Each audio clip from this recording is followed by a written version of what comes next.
하나님 말씀 보겠습니다. 베드로후서 1장 19절부터입니다.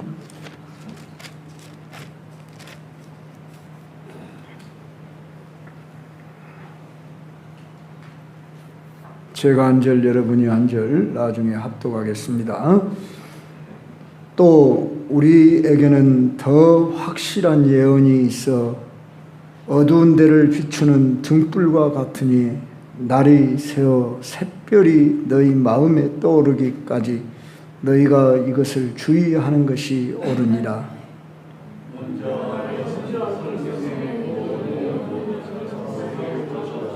같이 예언은 언제든지 사람의 뜻으로 낸 것이 아니요 오직 성령의 감동하심을 받은 사람들이 하나님께 받아 말한 것이니라. 아멘.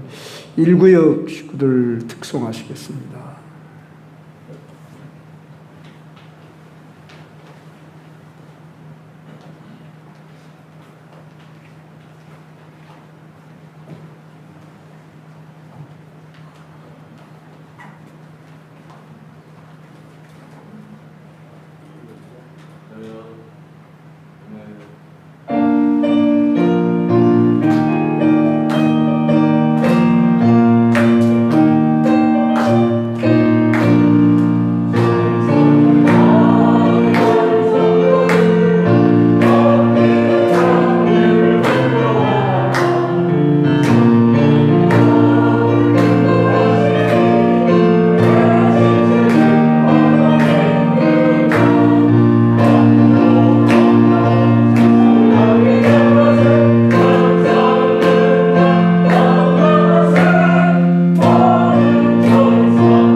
은혜가 풍성하신 우리 하나님 아버지, 이 시간에도 찬양으로 영광을 돌리며 말씀을 듣는 시간입니다. 졸리거나 피곤하지 않도록 주는 깨어 예배하며 말씀 들을 수 있도록 인도하시고 종의 입술에 파수꾼 세우며 주께서 허락하신 말씀을 피차 교통하며 은혜되도록 성령이 역사하여 주옵소서. 시종을 주 하나님께 다가오며 예수님 이름으로 기도드립니다. 아멘. 우리는 지금 사도 베드로의 변증의 서신 두 번째 베드로 후서 서신을 살피고 있습니다. 그 변증의 중심은 성경입니다. 구약 성경이 최종적인 토대가 되고 있음을 알 수 있는데 20절에 먼저 알 것은 성경의 모든 예언은 사사로이 풀 것이 아니다 이렇게 말하고 있는데, 시간 성경의 권위가 무엇인가, 그리고 성경의 해석은 어떻게 할 것인가, 성경의 바른 해석법에 대해서 짧은 말씀 속에 우리에게 말씀해 주고 있습니다. 성경 해석의 권위에 있어서 우리는 로마 가톨릭 교회와 우리 개신교와의 차이가 있음을 알아야 합니다. 왜 우리 개신교 일면 종교개혁교회라고 말합니다. 우리 개신교란 말은 개혁교회다. 그래서 1517년에 루터가 종교개혁을 단행했는데 그 근본 모토가 어디가 있냐? 그러면 성경을 해석하는 권위에 있어서도 그 차이가 있습니다. 그러니까 가톨릭 로마 천주교 가톨릭이라고 하는 천주교는 성경을 해석하는 권위가 교회에 있다. 그래서 종교회의 또는 그 교황청의 추기경 이런 사람들이 해석한 대로 그대로 따라야만 합니다. 그래서 교리 형성을 그 종교회의, 교회가 성경의 권위 위에 있는 거죠. 그러니까 교회가 성경을 해석할 수 있다. 그들은 베드로가 신앙 고백을 할 때에 너는 베드로라, 이 반석 위에 내 교회를 세우리니 했을 때 그 반석 페트라라고 하는 단어가 베드로라는 단어와 그 동일어입니다. 그래서 베드로는 페트로스고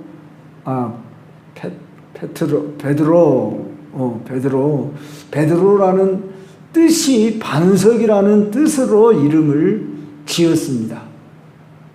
그래서 이 반석 위에 내 교회를 세운다 했을 때 그 반석 베드로 이름 그 자신에다가 쉽게 말하면 권위를 주는 것으로 그들은 해석을 하기 때문에 교회가 성경보다 위에 있다 이렇게 해석을 해서 교회가 한번 정하면 그것이 법이 되는 거예요. 그러니까 성경이 어떻게 기록이 됐지 그것은 둘째야. 교회가 교리를 형성하는 그 권위가 있어요. 그래서 그들은 종교회의를 비롯해서 교황청에서 결정한 것은 하나의 그것이 성경 위에 있는 거죠. 그러니까 쉽게 설명해서 우리가 한 예를 들자면 일제시대에 내가 연도까지는 못 외웠습니다만은 이전에는 우리 한국 땅에 제사법이 그 우리 민속 신앙으로 내려오는 제사가 있잖아요. 조상제사. 조상제사가 허락이 안 됐었어요. 그랬는데 조상제사가 허락이 됐습니다. 이 한국이 전도를 하는 데 있어서 많이 이 조상제사가 그 전도하는데 걸림돌이 되므로 이것을 아마 상소를 올렸는가 그랬던가 보죠. 그래가지고 그건 하나의 미풍양속이다. 그렇게 해서 그 지난 금요일 날 여기 우리 교회에 이렇게 짝대기를 짓고 나오시는 할머니가 있어요. 저도 이름도 몰랐었어요. 그런데 헌금 명단을 이렇게 살펴보니까 모르는 이름이 한번 기록이 됐어요. 윤수님 씨라고. 그래가지고 차마 제가 이름을 못 물어보고 그분 영감님이 여기 한국부동산 그 3층 건물주예요. 바로 옆에 한물부동산 있잖아요. 그런데 제가 오전 9시 반에 금요일날 목요일날 아침에 이렇게 전도 모임이 있어서 나오는데 119가 갑자기 사람을 여기 어린이 공원에서 이렇게 싣고 나가요. 보통 119가 급한 일이 있으면 막 삐리삐리 소리를 내는데 소리도 안 내고 그냥 나가요. 그러니까. 근데 이렇게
그 말씀을 해석하는 데 있어 수종드는 역할을 하는 거예요. 교회 위에 뭐가 있다? 성경이 있다. 이게 우리 개혁교회의 원리라는 것을 알아야 합니다.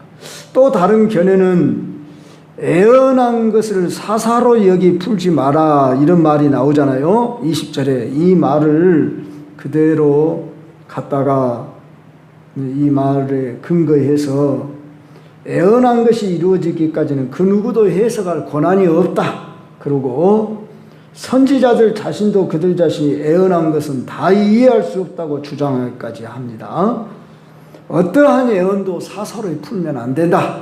그래서 아예 비밀로 놔둬야 한다.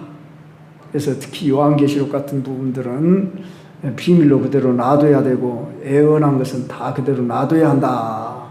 이런 가운데 말씀을 해석하려면 성령의 조명을 받은 사람만이 풀 수 있다. 이렇게 즉 어떻게 말하면 신비 체험 정도를 강조하는 이런 사람들이 있다는 것입니다. 우리는 오늘 분명히 말했습니다. 이미 성경은 풀어서 해석되어진 책입니다. 물론 아직 이해하기 힘든 부분도 있지만 그 근거가 뭐냐? 21절 봐봐요. 애언은 언제든지 사람의 뜻으로 낸 것이 아니요 오직 성령의 감동하심을 받은 사람들이 하나님께 받아 말한 것이다. 이렇게 말씀하고 있습니다. 제가 오늘 서론이 좀 너무 길어가지고 쓸데없는 이야기를 길게 해가지고 여러분들이 졸려버린 것 같아서 이 시간부터는 집중하도록 할 테니까 여러분들이 집중하시고 제가 최대한 간략하게 할 테니까 집중하시고 들으시길 바랍니다. 이제부터 본론입니다. 성경은 성령의 감동하심을 입은 사람들이 하나님으로부터 말한 거예요. 그러니까 성경의 출처는 하나님이고 또한 성경이 전달되는 방식도 성령이 감동해서 그 말씀을 기록하도록 역사했기 때문에 전달 방식도 하나님이다. 성령으로 말미암았다.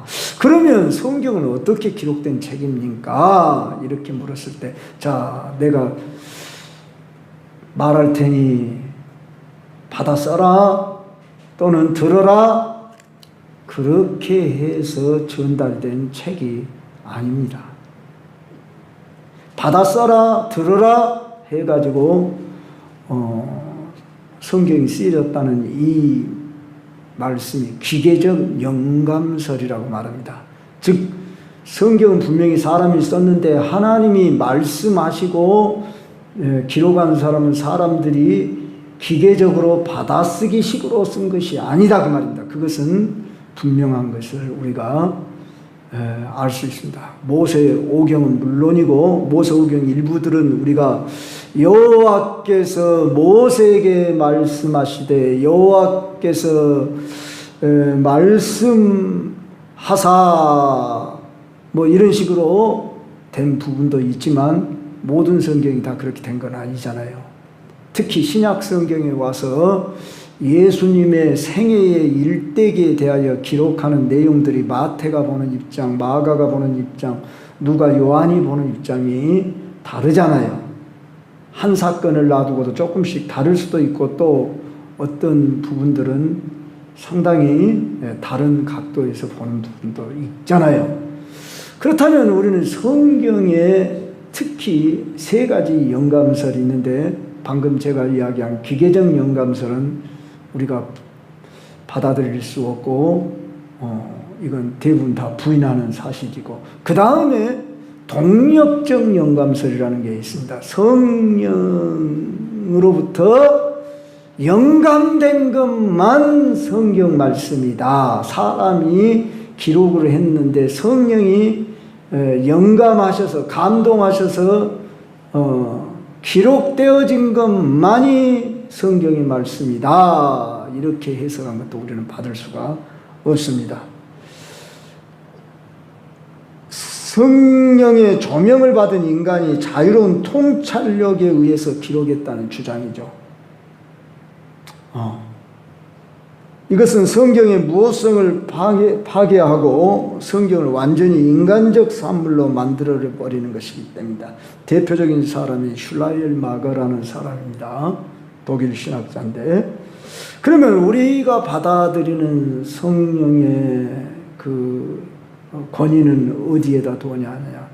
이 말은 조금 기억하면 좋습니다. 유기적 완전 축자 영감설, 유기적 영감설이라고 말하고 세부적으로 들어가면은 완전 축자 영감설 한번 따라서 해봅시다.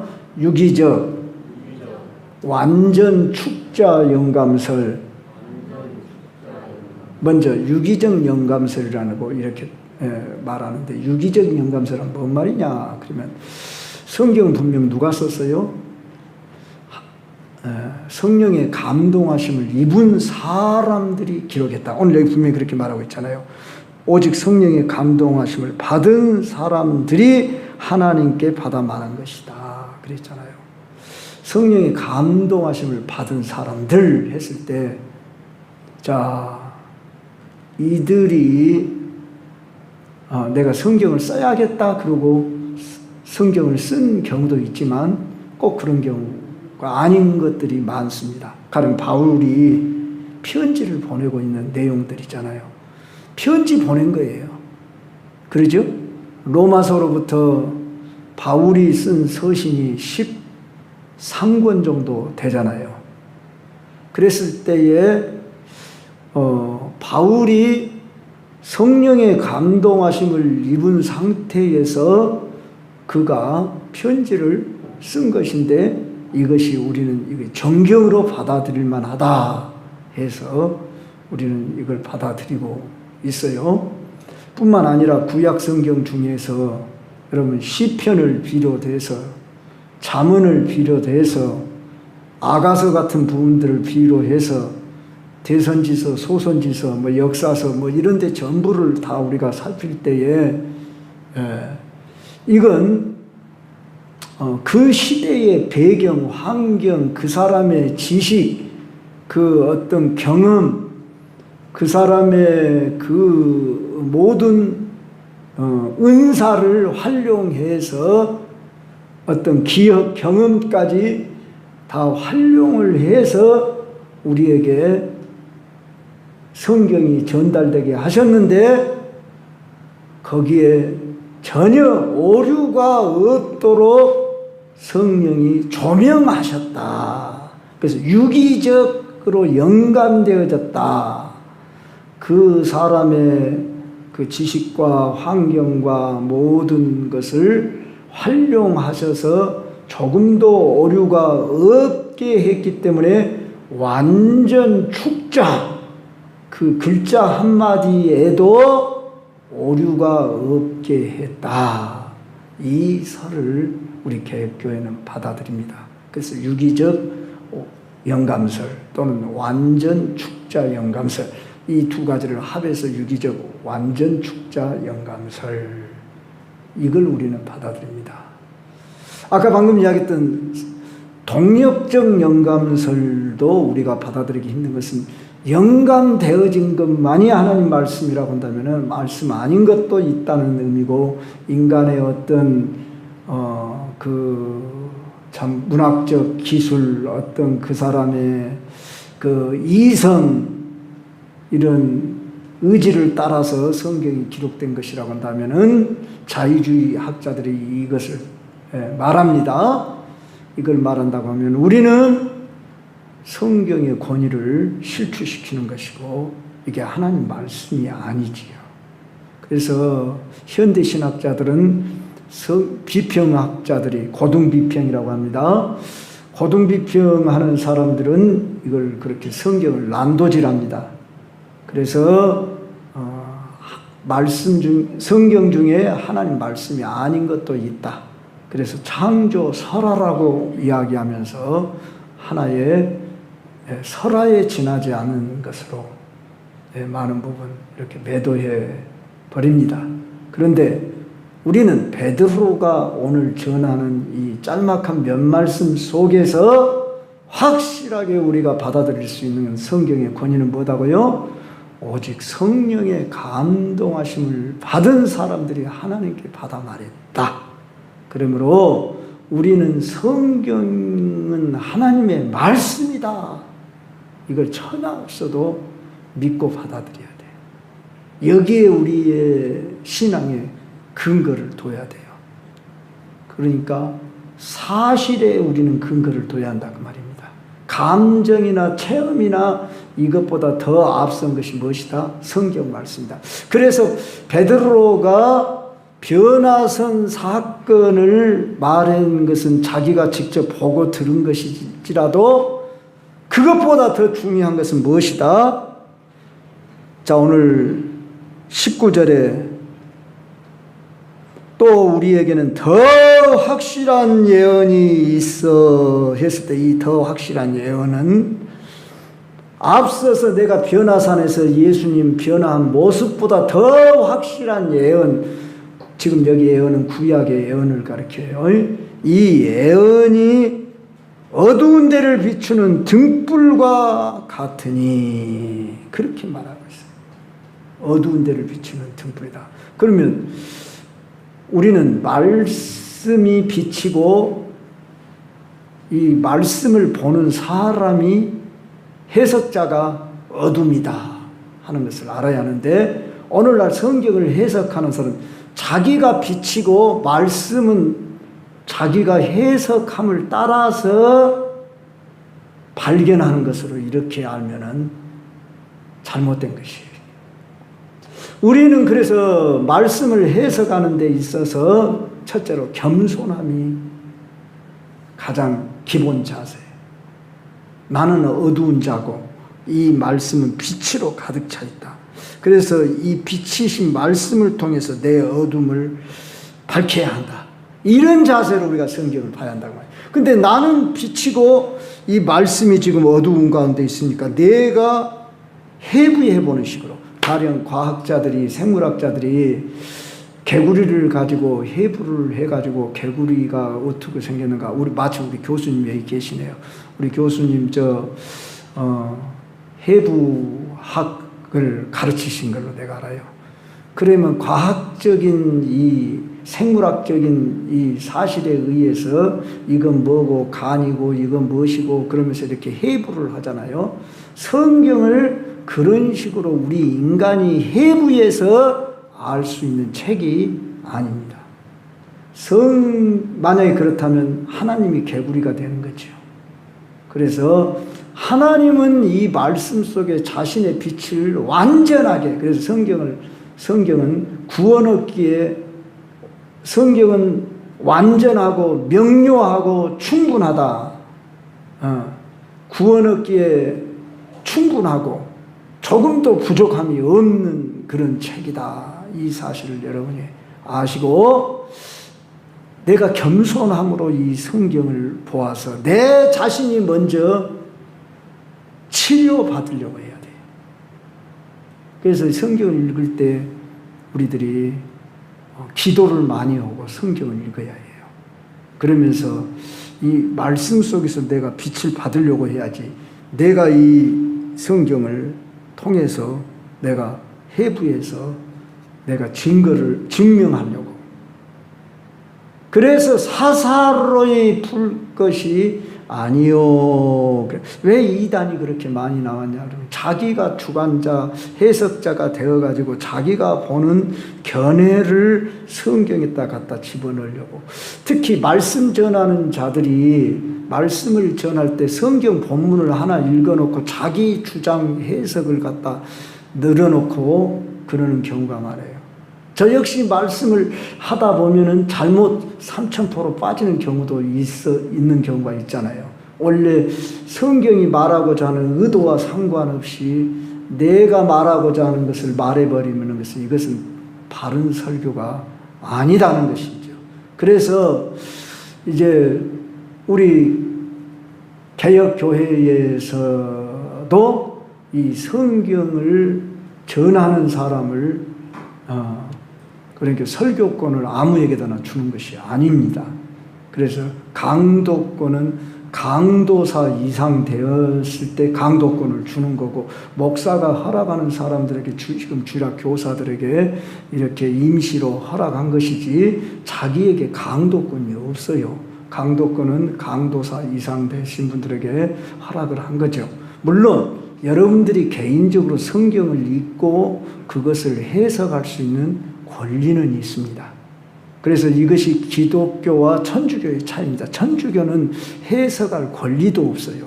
성경을 요새나 읽을 수 있지, 그 종교개혁 시대 이전에는 성경이 평신도에게 주어지지도 않았어요. 라틴어 성경밖에 없었어요. 그래서 독일어로 최초로 성경을 번역한 사람이 루터예요.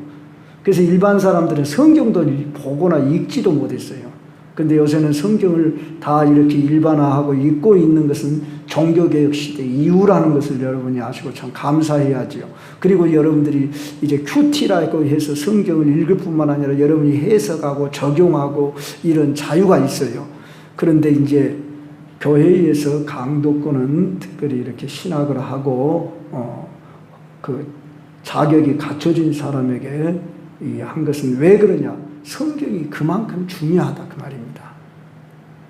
성경을 어떻게 해석하느냐? 그랬을 때에 이 전달자에게 큰 책임이 있는 거죠. 그랬을 때에 오늘 우리는 이 성경이 무슨 책이냐 하면은, 자 19절에 보니까 날이 새어 샛별이 너의 마음에 떠오르기까지라고 했어요. 여기 날이 샌다는 말은 무슨 뜻일까? 일명 재림의 때를 말한다. 그리고 샛별은 메시아다.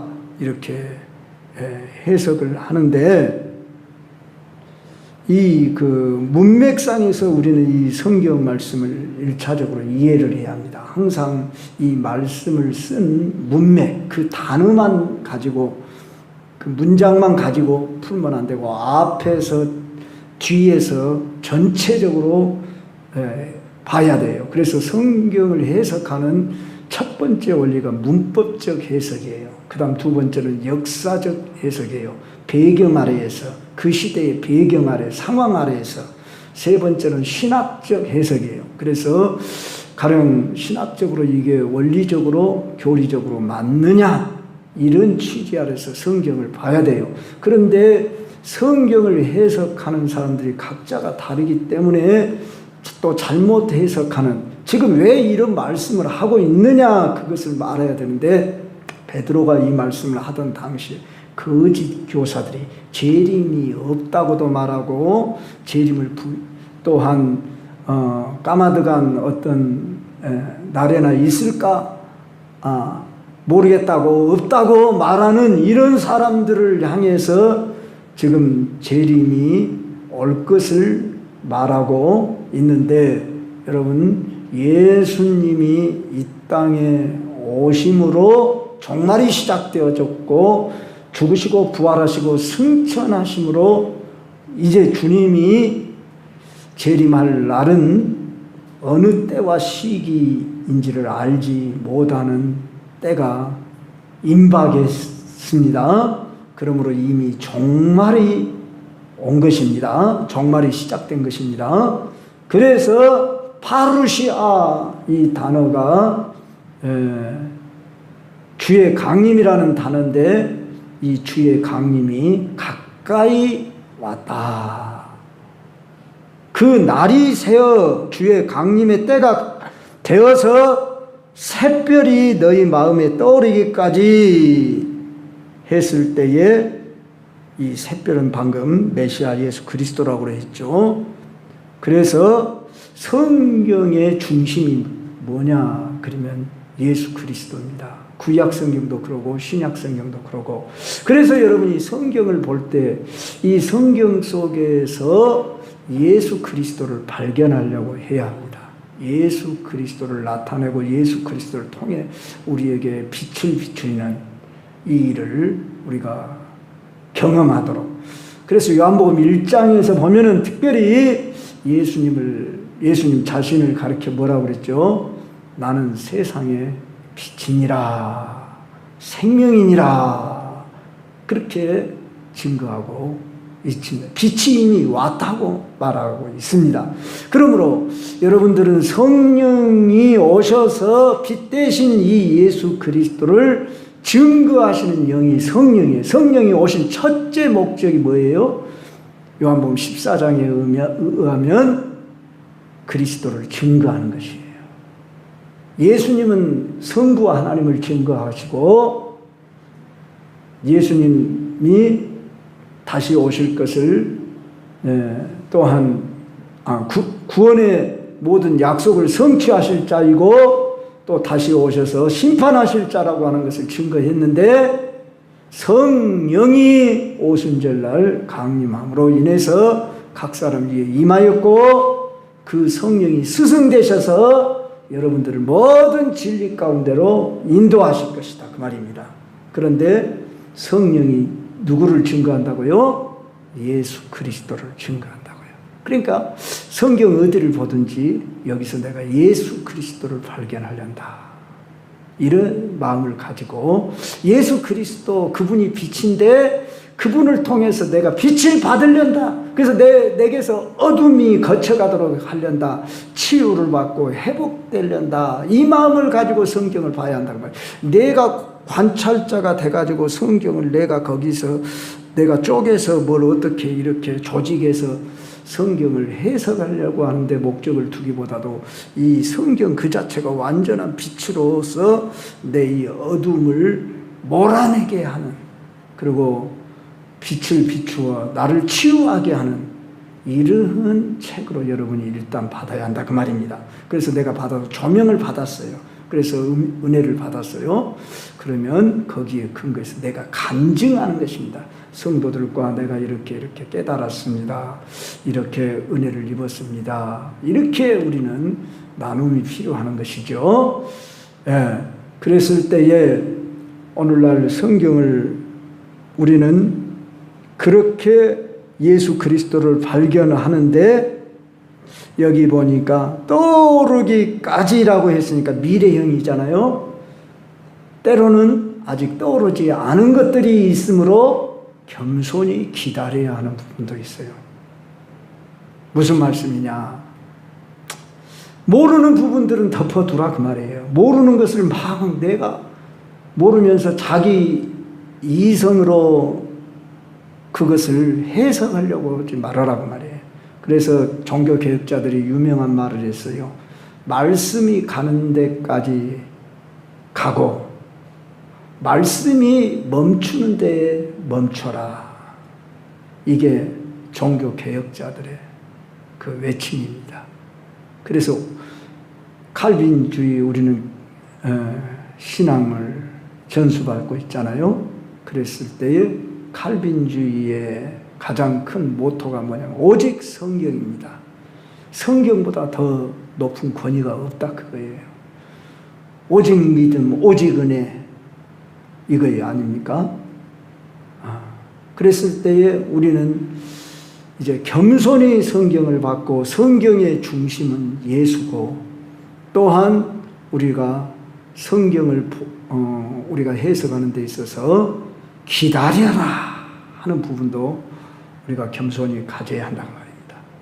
어떤 부분들은 우리가 모르는 부분 내려놓고 아직은 기다려야 하는 부분도 있는데 난해한 성경 구절도 있잖아요. 풀 수 없는 이거 이렇게도 말하고 저렇게도 말하고 그런 부분을 억지로 풀다가 유다서에 보면은 멸망에 빠진다 그랬어요. 거짓 교사들이 성경을 자기 자의로 사사로이 해석을 해가지고 교인들을 미혹에 빠뜨리는 죄악에 빠질까 싶다. 유다서에 보면은 이들은 스스로 멸망을 자초한다. 그렇게 말했어요. 그러므로 우리가 성경을 겸손히 보고 또 우리가 아는 데까지 이해하고 믿고 구원 얻기에 충분하니까 우리가 아는 것으로만도 그리고 우리가 모르는 부분, 어떤 부분 때로는 덮어둔 상태로 때가 되면 더 밝혀져요.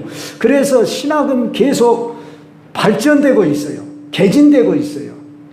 그래서 옛날 우리보다도 뭐 한 30년, 50년 전에 신학 공부를 하신 분들하고 제가 공부하던 시절하고 또 지금 신학 공부를 하신 목사님들하고 또 우리들이 모르는 부분들이 또 많이 있을 거예요.